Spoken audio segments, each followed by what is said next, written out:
네, 안녕하세요. 부동산학 원론을 강의하는 이동규입니다. 네, 우리 감정평가사 시험 준비하시는 수험생 여러분 반갑습니다. 네, 감정평가사 1차 과목 부동산학 원론을 강의하는 이동규라고 하는데요. 우리 감정평가사 1차 과목들은 여러 과목들이 있죠. 그 중에서도 이제 우리 부동산학 원론은 우리 대부분의 수험생들이 조금 고득점을 좀 받아서 그리고 여기서 시간을 많이 세이브 해가지고 다른 과목에 좀 시간을 투자할 수 있는 그런 과목이라고 보통 생각들 많이 하고 계시죠. 틀린 말씀은 아닙니다. 그래서 이 부동산학 원론에서는 가능하면 짧은 시간에 충분히 높은 점수를 올릴 수 있어서 1차 과목의 효자 과목이 될 수 있는 그런 과목이 돼야 되겠습니다. 저는 공인중개사에도 우리 부동산학 개론이라는 1차 과목이 있죠. 저는 공인중개사 부동산학 개론을 지금 현재 한 15년째 메가랜드라는 학원에서 강의를 하고 있고요. 이런 것들을 바탕으로 해서 우리 감평사 시험에서도 여러분들에게 충분히 그런 부분에서 도움을 드릴 수 있다고 봅니다. 왜냐하면 이 부동산학 원론이라는 이 과목 자체는요, 이름부터가 이제 부동산학 원론이잖아요. 일단 부동산학 원론이라는 거는 부동산과 관계되는 모든 것들이 시험에 출제가 될 수 있어요. 그 말은 시험 범위가 굉장히 광범위하다. 그래서 어디서 나올지 좀 어려운 부분이 없지 않아 있습니다. 하지만 그 중에서도 기출 시험에 많이 나왔던 부분이 있잖아요. 그런 부분들을 위주로 충분히 잘 정리를 하시면 충분히 고득점을 받을 수 있습니다. 그런데 이제 최근에 시험 출제 경향을 제가 올해 35회 기출 강의에서도 말씀을 드렸지만 35회 그 시험 경향을 보면 이제 공인중개사 부동산 학개론에서 출제되었 그동안 거기서는 좀 중요하게 다뤄졌던 부분인데 이 감평사 쪽에서는 그렇게 출제가 많이 되지 않았던 부분, 그런 부분들이 한 2, 3년 전부터 조금 출제의 기미가 보이더니 올해 35회 때는 그게 좀 더 두드러지게 나타나는 경향이 있다고 보입니다. 뿐만 아니라 지금 공인중개사 시험에서도 감평사 부동산학 원론 문제들이 공인중개사 학개론 문제로 이렇게 넘어오는 경우가 2, 3년 전부터 많아지고 있거든요. 무슨 말이냐면 이제 어차피 출제하시는 교수님들 입장에서 봤을 때 어차피 같은 과목이고 이런 과목들이 왔다 갔다 하는 문제 자체가 왔다 갔다 하는 경향이 좀 더 많이 높아질 수 있다.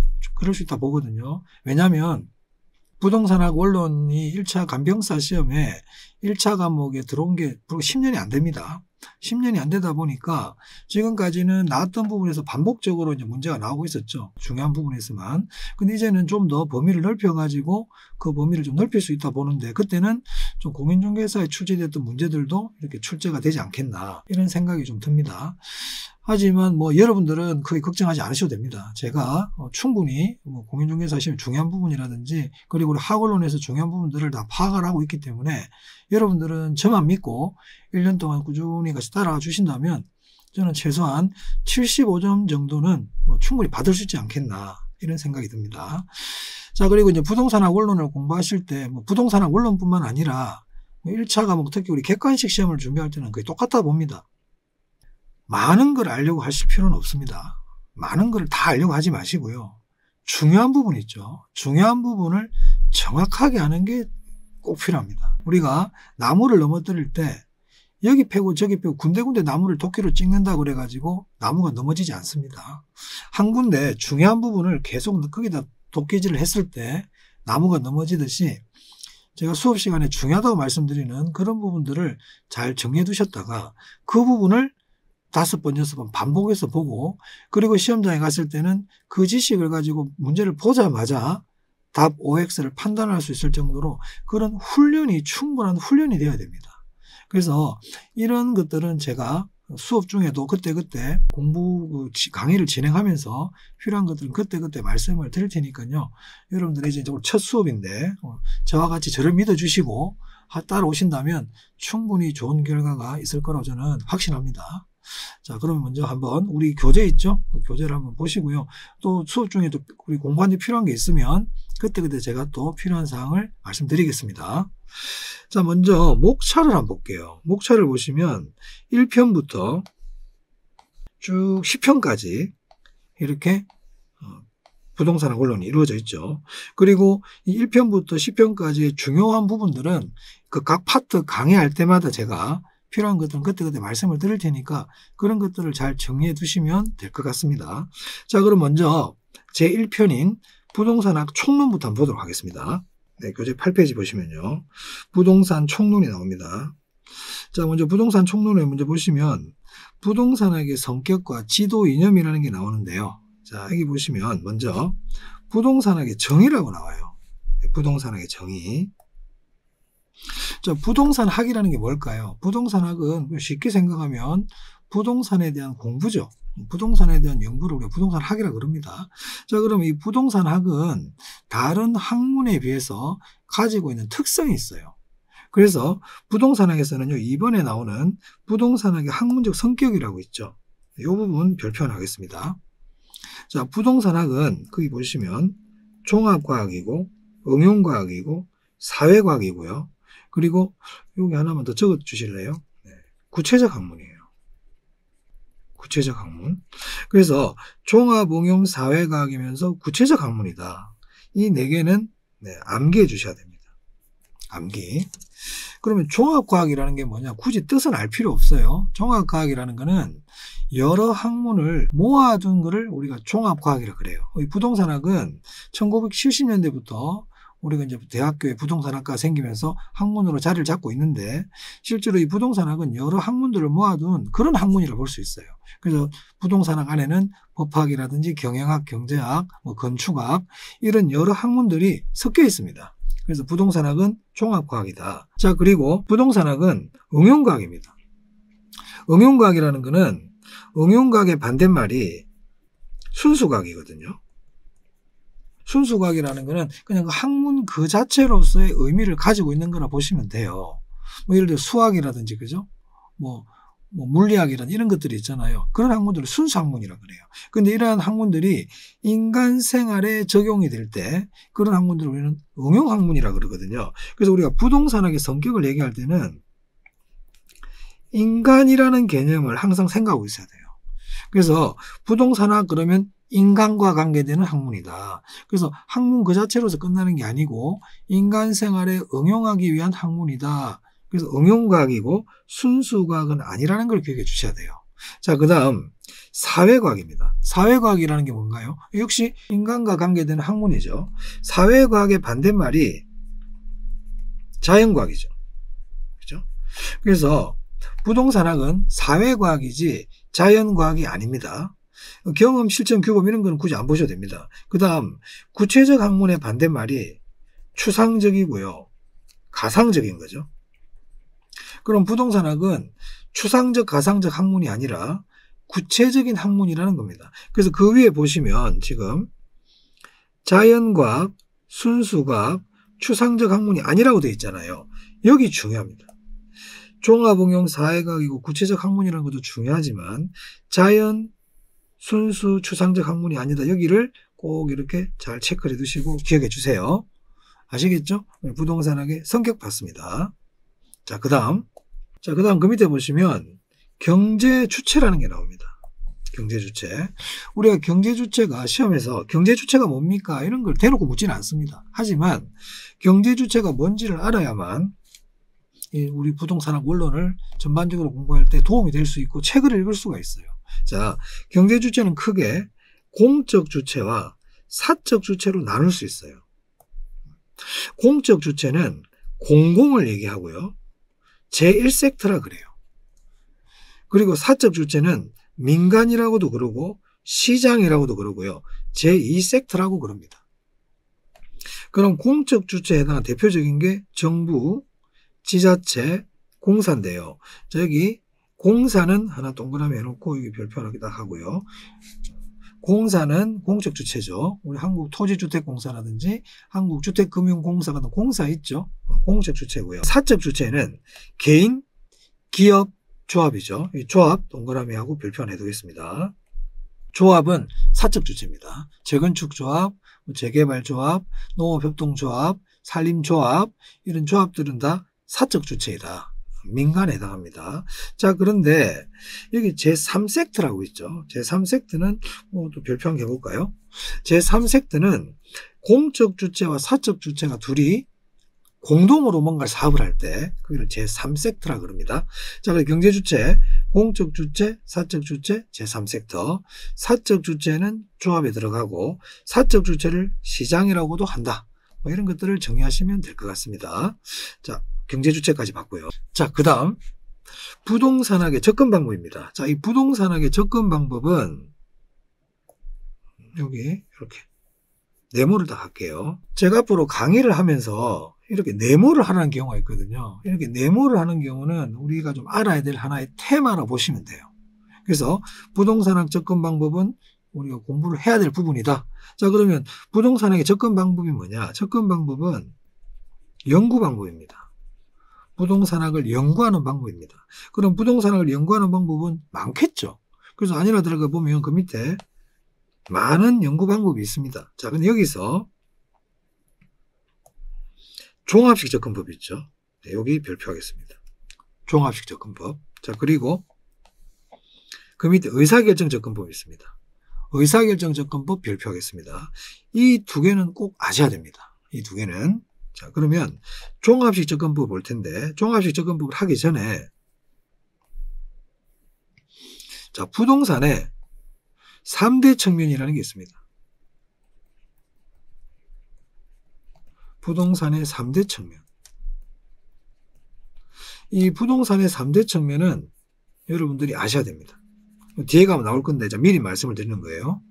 자, 부동산의 3대 측면이라는 거는 부동산의 세 가지 관점이라고도 볼 수 있어요. 자, 우리가 인간을 한번 볼까요? 자, 어떤 사람이 있습니다. 이 사람이 어떤 사람인가를 우리가 판단할 때 하나만 보고 판단할 수는 없죠. 그럼 우리가 사람을 볼 때 대표적인 관점 어떤 게 있을까요? 첫 번째는 그 사람의 외모를 보겠죠. 외모를 봅니다. 외모의 관점. 두 번째, 그 사람의 경제적인 능력을 볼 수도 있겠죠. 그죠? 경제적인 면. 세 번째가 그 사람이 과연 법적으로 어떠한 지위에 있는지 이런 것들을 볼 수가 있을 거예요. 예를 들면, 그죠? 그럼 부동산도 똑같이 부동산의 법률적인 관점, 이걸 법률적 측면이라 그럽니다. 그리고 경제적인 관점, 경제적 측면이라 그럽니다. 그리고 기술적 측면이 뭔가 우리 인간의 외모 얘기했잖아요. 그죠? 외형을 가지고 판단하는 거예요. 이 기술적 측면을 물리적 측면이라고도 그래요. 그럼 여기서 이 기술적 측면, 물리적 측면은 유형의 관점이다. 이걸 좀 기억해 두시고요. 그럼 이 나머지 두 개는 뭐가 되겠습니까? 무형이 되겠죠. 그럼 부동산을 이렇게 유형과 무형으로 나눌 때는 2대 측면이라 그럽니다. 자, 부동산의 3대 측면, 법, 경입니다. 그리고 기술적, 물리적 측면은 유형이다. 요거를 꼭 좀 기억해 주세요. 3대 측면 아셔야 돼요. 자, 그럼 다시 여러분 돌아볼게요. 자, 종합식 접근법입니다. 종합식 접근법은 거기 보시면, 앞에 보시면 기술적, 경제적, 법률적, 이게 아까 3대 측면이었잖아요. 그죠?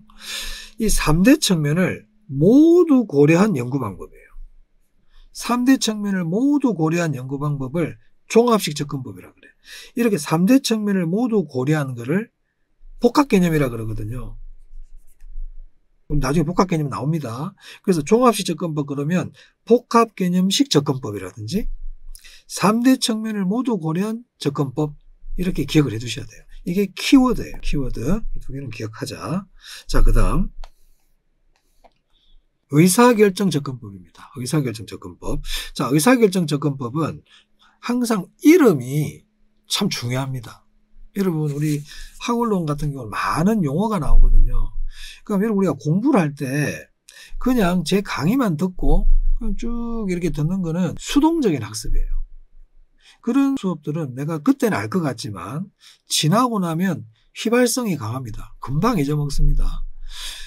우리 1차 과목 중에 학원론에 많은 시간을 투자하기가 쉽지가 않죠. 회계학이라든지 경제학이라든지 조금 여러분들 어려워하시는 과목이 있다 보니까 거기에다 대부분의 수험생들이 많은 시간을 투자하려고 하실 거예요. 그건 어쩔 수 없는 상황이기도 한데, 그러면 내가 부동산학 원론에 많은 시간을 투자할 수 없다. 그럼 어떻게 해야 될까요? 이 강의를 들을 때 최대한 집중을 해야 되고, 이 강의가 온전한 내 수업이 돼야 됩니다. 그럼 이 강의가 온전한 내 수업이 될 때는 내가 이 수업의 주인이 돼야 되겠죠. 그럼 이 수업이 주인이 되는 수업법은 뭘까요? 자, 의사결정 접근법이라는 걸 지금 나왔어요. 그죠? 그러면 여러분들이 의사결정 접근법이라는 거는 과연 어떤 거지? 이런 궁금증을 가져야 돼. 그리고 본인이 의사결정 접근법은 뭐 이런 거 아니겠어? 맞든 틀리든 한번 생각을 해보는 겁니다. 그리고 나서 강의하는 사람의 강의를 듣고 내 생각과 똑같구나. 이런 부분은 내가 생각지 못한 부분인데 이런 얘기를 하네. 그렇게 될 때 이 수업의 온전한 집중과 온전한 내 수업이 될 수 있는 겁니다. 그렇게 할 때 이 수업의 주인은 내가 될 수 있겠죠. 자, 그러려면 일단 의사결정 접근법이라고 나왔을 때 이 이름이 참 중요하다는 거예요. 이름은 그냥 짓지 않거든요. 그럼 여기서 의사결정이라는 접근법이라는 말은 그대로 다 나오고 있잖아요. 그죠? 그럼 이 의사결정이라는 게 포커스가 되겠죠. 그러면 의사결정 접근법 뭔지는 모르겠지만 어떤 인간의 의사결정을 중심으로 부동산학을 연구하는 방법이구나. 이 정도는 우리가 얼마든지 유추해 볼 수가 있죠. 그죠? 그럼 어떤 의사결정인데 이게 중요하지 않겠어요? 자, 여기 밑에 보시면 자기 이익의 극대화 추구입니다. 여기 별표해야 됩니다. 의사결정 접근 방법이 만약에 시험에 나온다면 이 부분을 꼭 냅니다.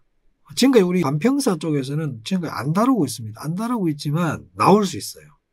자, 그래서 의사결정 접근법 나오면 자기 이익 극대화 이렇게 딱 돼야 돼요. 그래서 부동산학을 연구할 때 인간은 자기의 이익을 극대화를 위한 의사결정을 한다. 이런 의사결정에 초점을 맞춘 연구 방법을 의사결정 접근법이라 그럽니다. 그러면 이 자기이익의 극대화 추구이기 때문에 이거는 민간과 관계되는 연구 방법이에요. 민간 중심의 연구 방법이다. 그래서 여기 보면 민간이라는 말이 나오죠. 요거까지는 모르셔도 이건 꼭 기억해야 됩니다. 자, 나머지는 굳이 지금 안 보셔도 됩니다.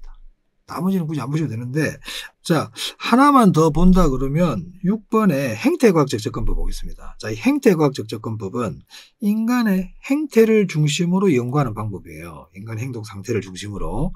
자, 근데 여기 보면 인간적 요인에 좀 더 중점을 둔 연구 방법이라고 볼 수 있거든요. 여기서 인간적 요인의 대표적인 게 뭐냐면 심리학이에요. 그래서 인간의 심리적 요인을 가지고 심리적 요인 이런 말이 나오면 행태과학적 접근법이다. 이 정도 알아두시면 될 것 같습니다. 자, 부동산학의 접근 방법, 부동산학의 연구 방법까지 봤습니다. 자, 그 다음 제3절 보시면요. 부동산학의 연구 분야가 나오는데 부동산학의 연구 분야는 여기 결정 분야가 있고 결정 지원 분야가 있고요. 기초 분야가 있어요. 다른 거는 굳이 안 보셔도 되고요. 얘만 조금 보겠습니다. 자, 우리 부동산학에서 결정 분야가 있어요. 투금 계정 이렇게 투금 계정 투자 금융 개발 정책 이 부분은 결정과 관계되는 분야다. 이렇게 봐두시면 될 것 같습니다. 나머지는 굳이 안 보셔도 되겠습니다. 자, 그 다음 부동산학의 지도 이념인데요. 자, 부동산학의 지도 이념은 여기다가 뒤에 밑에 내가 나옵니다만은 효율성과 형평성에 대해서 아시면 되겠습니다. 물론 합법성도 있는데 합법성까지는 굳이 보실 필요는 없고요. 효율성과 형평성만 보시면 될 것 같아요. 그러면 먼저 효율성이 나오죠. 그러면 효율성이 뭔지부터 알아야 돼요. 자, 효율성이란 한정된 자원의 이용과 관계 있어요. 한정된 자원의 이용과 관련되어 있다. 이게 무슨 말이냐? 자, 우리가 자원은 한정되어 있죠. 그럼 이 자원을 이용해서 어떤 결과물을 만들어내야 됩니다. 그런데 자원이 한정되어 있기 때문에 많이 쓸 수가 없죠. 투입은 최소가 될 수밖에 없어요. 최소 투입이에요. 그러면은 최소를 투입했으면 결과도 최소가 나오는 게 그건 당연한 얘기잖아요. 그죠? 그건 효율성이 아니죠. 최소를 투입했지만 최대의 결과가 나오도록 최소를 투입했지만 최대의 결과가 나오도록 자원을 이용하자. 어떻게 자원을 이용해야만 최소를 투입했을 때 최대의 결과가 나올까? 이게 효율성이에요. 그럼 결국 효율성은 밑에 보시면 최소의 노력이나 자원을 투입해서 최대의 결과를 얻고자 하는 원리죠. 그죠? 그럼 이 말은 결국 이윤이 극대화되겠죠. 최소를 투입해가지고 최대의 결과가 나오면 이윤이 극대화되지 않겠습니까? 이걸 우리는 경제원리라 그러고요. 시장 원리라 그러고 이걸 부동산에서는 최유효 이용이라고도 할 수 있어요. 그러면 이 효율성은 아까 우리 공적 주체와 사적 주체 있었지 않습니까? 누가 더 중요시하겠습니까? 네, 사적 주체. 민간이 더 중요시하겠죠. 그래서 요 밑에 2번은 별표합니다. 효율성은 민간 부분이 더 중요시한다. 효율성. 자, 그 다음. 형평성 한번 보겠습니다. 자, 제가 조금 전에 효율성을 말씀드렸잖아요. 그죠? 자, 효율성은 아까 제가 시장 원리라고도 그랬어요. 제가 앞으로 이와 관계된 내용들을 이제 앞으로 자주 말씀을 드리는데, 자, 시장 원리라는 거는 어떤 걸 얘기할까요? 자, 효율성 보세요. 효율성은 한정된 자원을 가지고 최고의 결과가 나올 수 있도록 자원을 이용하는 게 효율성이라고 했습니다. 그러면 한정된 자원으로 최고의 결과를 얻으려면 무엇을 통해서 그게 가능할까요? 네, 경쟁이죠. 경쟁입니다. 우리가 경쟁을 통해서 효율성을 얻을 수 있고, 그리고 최고 이익도, 최대 이윤도 당길 수가 있는 거예요. 경쟁을 통해서, 그죠? 자, 그러면 이렇게 경쟁을 한다는 얘기는 쉽게 표현하면 성자와 패자가 있다는 얘기죠. 자, 시장 원리는 성자와 패자가 발생합니다. 고소득자와 저소득자가 발생할 수 있죠. 이게 효율성이에요. 자, 그런데 이 성자는 우리가 게임을 해보면 늘 이기죠. 패자는 주로 많이 집니다. 그러다 보니까 이 시장이랑 우리 자본주의 시장 원리라는 게 부익부 빈익빈이라는 가장 큰 문제점이 발생한단 말이에요. 자, 이때 그럼 이 저소득 패자들, 저소득자들은 그럼 어떻게 하느냐? 이 사람들을 버려야 되느냐? 아니야. 이 저소득자들도 우리가 돌봐줘야 돼. 이게 형평성이에요. 그래서 형평성은 분배와 관계 있어요. 아까 효율성은 이용과 관계된다고 그랬잖아요. 그래서 앞으로 형평성 나오면요, 항상 저소득층을 생각해야 됩니다. 저소득층, 경제적 약자. 그러면 이 형평성은 아까 우리 공적 주체와 사적 주체 중에서 누가 더 중요시할까요? 네, 공공이 더 중요시하겠죠. 그래서 형평성 그러면 분배, 저소득층 배려, 공공이 더 중요시한다. 이런 것들을 정리해 두시면 될 것 같습니다. 자, 효율성과 형평성 봤습니다. 자, 그 다음 제5절 부동산학의 일반 원칙인데요. 네, 우리가 알아야 될 내용입니다. 여기. 자, 부동산학의 일반 원칙은요, 옆에다가 적을까요? 밑에 나오지만 능, 안, 공, 경 이렇게 적어줍니다. 능한, 공경. 자, 능이 뭐냐면 능률성의 원칙이고요.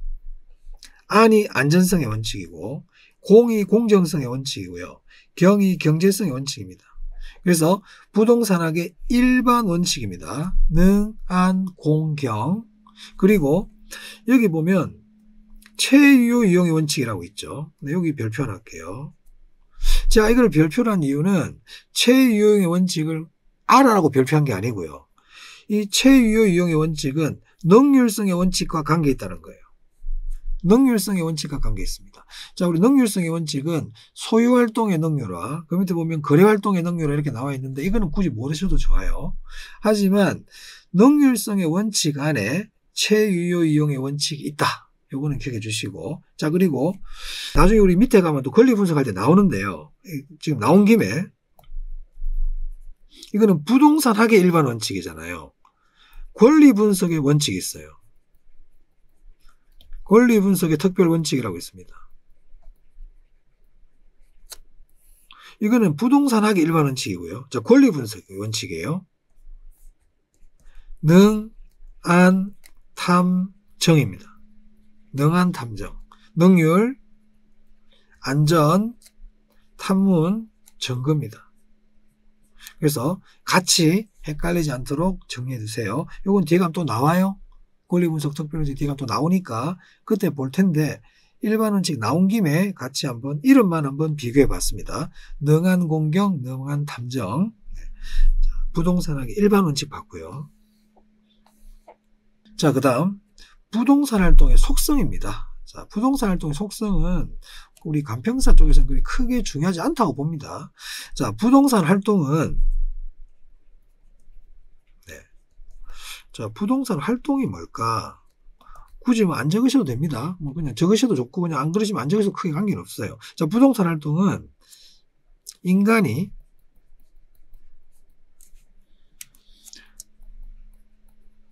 부동산을 대상으로 하는 모든 활동이에요. 크게 뭐 중요한 게 아닌 것 같죠, 보기에도. 그죠? 그럼 예를 들면 뭐 매매라든지, 그죠? 감정평가, 평가라든지, 뭐 개발, 임대차, 중개, 이런 거 전부 다 부동산 활동이에요. 인간이 부동산을 대상으로 하는 모든 활동들은 다 부동산 활동이에요. 그런데 이 부동산 활동이 어떤 속성을 가지고 있느냐, 이걸 지금부터 보는 겁니다. 굳이 막 열심히 외울 필요는 없습니다. 이런 게 있구나 하고 가볍게 들으시면 됩니다. 자, 이 부동산 활동은 과학성과 기술성이라는 게 있어요. 한마디로 두 개가 다 필요해요. 과학성과 기술성이 다 필요하다. 과학성과 기술성이 요구된다. 이렇게 얘기할 수 있는데, 여기서 우리가 공부해야 될 부분은 과학성이 뭐고 기술성이 뭔지를 알면 돼요. 자, 과학성은요, 지식, 원리, 이론을 얘기해요. 자, 지금 우리가 감정평가사 시험에 합격을 했다 보겠습니다. 그럼 감정평가사 시험을 합격을 하려면 감정평가에 대한 지식이나 원리나 이론 부분을 알고 있어야 되죠. 당연한 거예요. 그럼 시험에 합격을 했어요. 그럼 합격을 하면 바로 감정평가라는 실무에 뛰어들 수 있습니까? 뛰어들 수 없잖아요. 그거 바로 실제로 할 수 없죠. 그럼 우리가 실무를 배우는 실무 과정이 필요하잖아요. 그죠? 그게 기술성이에요. 그래서 기술성은 실무에 응용하는 거예요. 그러면 과학성과 기술성을 거꾸로 얘기하면 안 되겠죠. 과학성이 지식, 이론, 원리 이런 개념이고 기술성은 응용, 실무다. 그래서 두 개가 다 필요하다. 부동산 활동을 할 때는 그런 내용이 되겠습니다. 자, 그 다음 사회성, 공공성 및 사회성 조한대, 이런 거는 굳이 안 보셔도 되고요. 전문성도 넘어가도 되겠습니다. 이런 건 나중에 또 제가 한번 할 기회가 있을 겁니다. 지금은 안 보셔도 됩니다. 자, 윤리성 볼게요. 자, 윤리성은 조금 봐둘 필요가 있어요. 자, 윤리성은 부동산이라는 게, 우리 부동산은요, 사회성, 공공성이 강해요.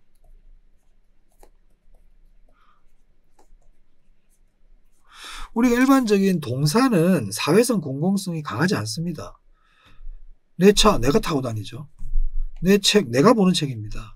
하지만 부동산은 내 땅이지만 다른 사람들도 많이 밟고 다닙니다. 그죠? 여러분들이 생활하고 있는 어느 건물도 건물주는 있지만 여러분들이 그거 들어서 사용을 하고 있잖아요. 그죠?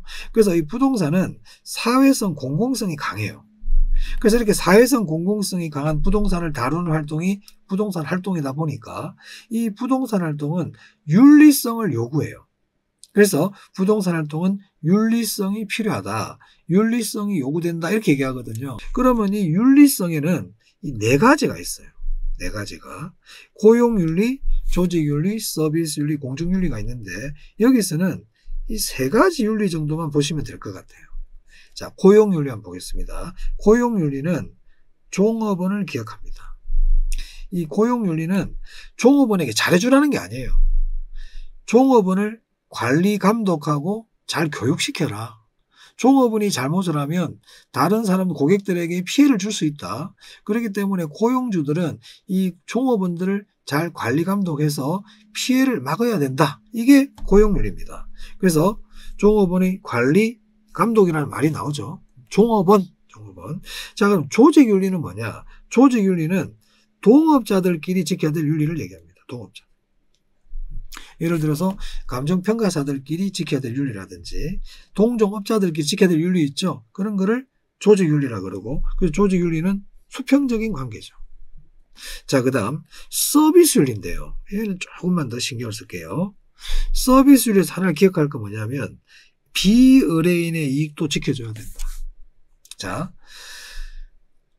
나에게 뭔가 감정평가를 의뢰하는 의뢰인도 있을 수 있고, 그죠? 나에게 의뢰하지 않은 비의뢰인도 있을 수 있잖아요. 그러니까 이때 우리 부동산 활동을 할 때는 의뢰인만 이익을 지켜주고 비의뢰인의 이익은 신경 쓸 필요 없다. 그러면 안 된다는 거예요. 비의뢰인의 이익도 우리가 기본적으로 지켜주는 범위 내에서 부동산 활동을 해라. 그래서 비의뢰인의 이익까지는 고려할 필요 없다. 그러면 안 됩니다. 둘 다 중요합니다. 그래서 이 부분을 조금 주의하셔야 되겠습니다. 부동산이 사회성, 공공성을 띠고 있기 때문에 윤리성이 요구되기 때문에 그래요. 그래서 윤리성 봤고요. 자, 그 다음 6번 한번 볼게요. 대일활동 및 대물활동인데 여기는 그냥 둘 다라는 거.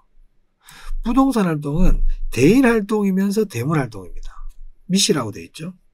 대인 활동이라는 거는 사람을 상대하는 활동을 우리가 대인 활동이라고 그러고, 물건을 상대하는 게 대물 활동이에요. 자, 부동산 활동은 일단 부동산이라는 물건을 상대하기 때문에 기본적으로 대물 활동입니다. 하지만 우리가 예를 들어서 감정평가를 할 때 계약서도 인간하고 해야 되고, 부동산을 매매 계약할 때도 사람하고 하는 거잖아요. 그래서 부동산 활동은 대인 활동이면서 대물 활동이다. 둘 다라는 거, 이거 좀 기억해 주시고요. 자, 그 다음 임장 활동인데, 얘는 별표 한 개 해둘만 하겠네요. 네. 자, 임장이라는 거는 현장 답사를 얘기하죠. 현장 답사입니다.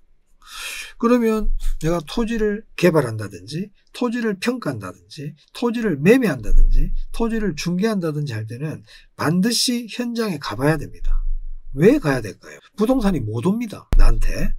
그래서 부동산이 올 수 없으니까 내가 가봐야 되는 거예요. 당연한 거죠. 이걸 우리는 부동성이라고 그러죠.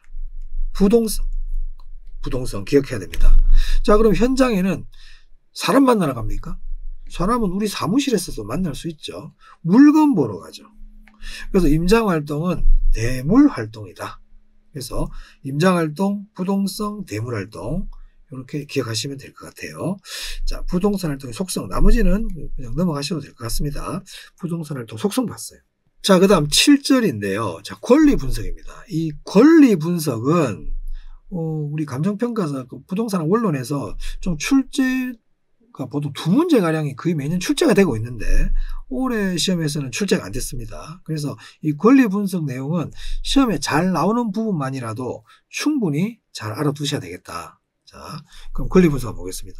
자, 권리 분석의 개념인데요. 먼저 권리 분석이 뭐냐 이렇게 나오네요. 자, 권리 분석 여기 한번 읽어볼게요. 부동산 권리 분석이란 대상 부동산에 대한 권리 관계의 진정성과 법률적 가치를 실질적으로 조사, 확인, 판단해서 부동산 거래 활동을 안전하게 하려는 작업을 말한다. 자, 여기 권리관계의 진정성과 법률적 가치를 실질적으로 조사, 확인하는 과정이죠. 자, 그러면 주의할 부분이 있네요. 단 법적인 조치를 취하는 건 아니죠. 여기 보시면 법률적 가치를 조사, 확인, 판단하는 과정이지, 그게 법적으로 하자가 있다 그래가지고 그런 법적인 조치를 취하는 것은 아니다. 법적인 조치를 취하는 수준까지는 아니다. 여기는 조금 줄을 쳐두시면 좋을 것 같고, 진정성, 법률적 가치, 조사, 확인, 판단, 이런 말들이 키워드가 되겠습니다. 네. 자, 그럼 여기 이제 동그라미 이번에 보시면, 그럼 여기 권리관계의 진정성이라 그랬잖아요. 이게 키워드거든요, 이게.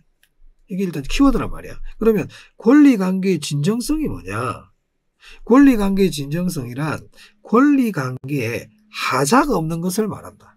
권리관계의 진정성이란 권리관계에 하자가 없어야 된다. 자, 그 다음 법률적 가치는 뭐냐? 여기 법률적 가치가 제가 아까 키워드라 그랬잖아요. 그죠? 그러니까 법률적 가치란 대상 권리관계의 내용에서 기대되는 실질적 이익을 말합니다. 법률적 가치란 그 법적 권리관계에서 기대되는 실질적 이익을 말한다. 자, 다시 정리합니다. 부동산 권리 분석이 뭐예요? 권리관계의 진정성과 법률적 가치를 실질적으로 조사하고 확인해서 그걸 판단하는 과정이다. 그걸 왜 하는데요? 부동산 활동을 안전하게 하기 위해서 합니다. 이런 내용이 되겠습니다. 아까 우리 부동산의 원칙에 능한 공경할 때 안전성 원칙이 있었잖아요. 그죠? 그런 부동산 활동을 안전하게 하기 위해서 하는 거다. 그런 내용이고, 주의할 부분은 법률적 조치까지 취하는 수준은 아니다. 이런 것들을 좀 기억하시면 될 것 같습니다. 자, 그 밑에 그럼 이 부동산 권리 분석이 왜 필요하냐? 자, 우리가 보통 이제 부동산을 공시하는 방법이 등기 아닙니까? 그죠? 그런데 이 등기는 공신력이 없죠. 등기는 공신력이 없단 말이야. 그래서 이 등기만 보고는 우리가 그 정보가 완전히 믿을 수 있다. 그걸 가지고 우리가 근거로 해서 어떤 의사결정을 해야 되겠다. 이렇게 하기가 쉽지 않다는 거죠. 그래서 등기에는 공신력이 없기 때문에 정보로 채택하기가 어렵습니다. 그리고 우리 부동산 등기에는 우리 관습법상 표시는 되지 않아. 등기부등본에 표시는 안 돼 있지만 관습상의 권리가 숨어 있을 수 있거든요. 예, 그런 것들 때문에 권리 분석을 해야 된다. 그게 2번 내용이고요.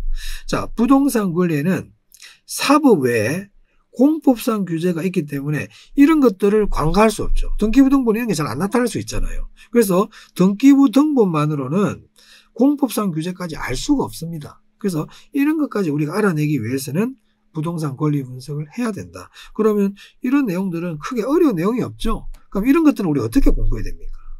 내가 상식적으로 한번 읽어보고 크게 상식에 반하지 않네. 그러면 이런 것들은 굳이 외울 필요가 없죠. 하지만 이런 지문을 읽었을 때 이거는 상식하고 내 생각하고 좀 다르네. 그런 것들은 체크를 해두셨다가 좀 별도로 신경을 쓸 필요가 있습니다. 이처럼 범위가 광범위한 걸 공부할 때는 아까 말씀드린 것처럼 읽어보고 내 생각하고 별로 차이가 없구나. 그럼 크게 신경 안 써도 된다. 하지만 나는 이렇게 생각했는데 책에는 이렇게 안 돼 있구나. 그럼 이거는 내가 시험장에서도 나오면 좀 틀릴 수가 있겠구나 하고 체크를 해두실 필요가 있겠죠. 자, 그 다음 권리 분석의 활동 절차인데요. 네, 여기는 별표하겠습니다. 시험에 나온 적이 있고요. 이런 것들은 알아둘 필요가 있어요. 자, 먼저 권리 분석을 할 때는요. 먼저 자료 수집을 해요. 자료 수집은 각종 공적 장부를 통해서 각종 공부를 통해서 자료를 수집합니다. 그 다음 판독입니다. 수집한 다음에 판독합니다. 자료를 수집하고 나서 책상에 앉아서 판독을 한다는 얘기죠. 그리고 나서 이제 현장에 가는 거예요. 자료 판독이 끝나고 현장 갑니다. 자, 요거 바뀌면 안 됩니다. 자료 판독을 하고 현장에 간다. 자료 판독을 하고 현장 간다. 그리고 나서 권리 상태를 인식하는 거죠. 그래서 순서 크게 어렵지 않습니다. 자료를 수집하고 판독하고 현장 간다. 판독하고 현장 간다. 자, 그렇게 보시면 되겠고요. 자, 그 다음 부동산 권리 분석의 성격 한번 보겠습니다. 자, 권리관계를 취급하는 활동이다. 크게 안 중요할 것 같습니다. 신경 안 써도 되고요. 자, 그 다음 아까 법적인 조치를 취할 수는 아니라고 그랬잖아요. 비권력적 행위입니다. 그래서 권리 분석은 권리관계를 취급하지만 재판이나 수사행위와 같은 권리적 행위가 아니라고 그랬죠.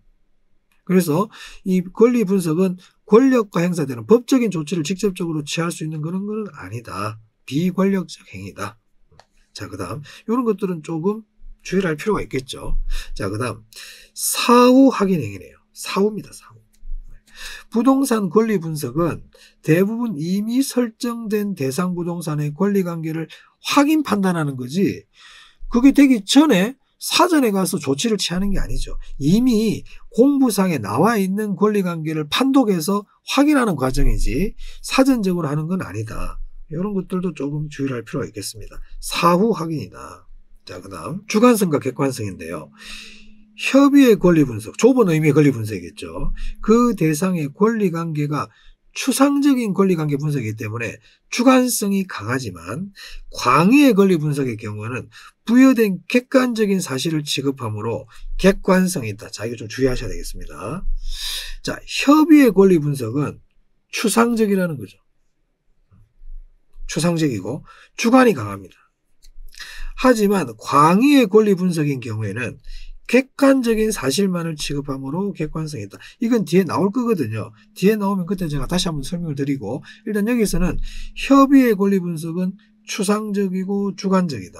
하지만 광의의 권리 분석은 객관적이라는 걸 좀 그 부분만 일단 좀 유념하시면 될 것 같아요. 뒤 밑에 가면 또 나올 겁니다. 자, 그 다음 아까 과학성과 기술성 말씀드렸죠. 과학성이 뭐였어요? 지식이 과학성이라고 그랬잖아요. 과학성. 실무가 뭐였습니까? 기술성이었죠. 그래서 권리 분석도 역시 부동산 활동이기 때문에 과학성과 기술성을 모두 다 필요로 한다. 둘 다 필요하다는 겁니다. 하나만 더 중요하다 이런 개념이 아니고 둘 다 필요하다.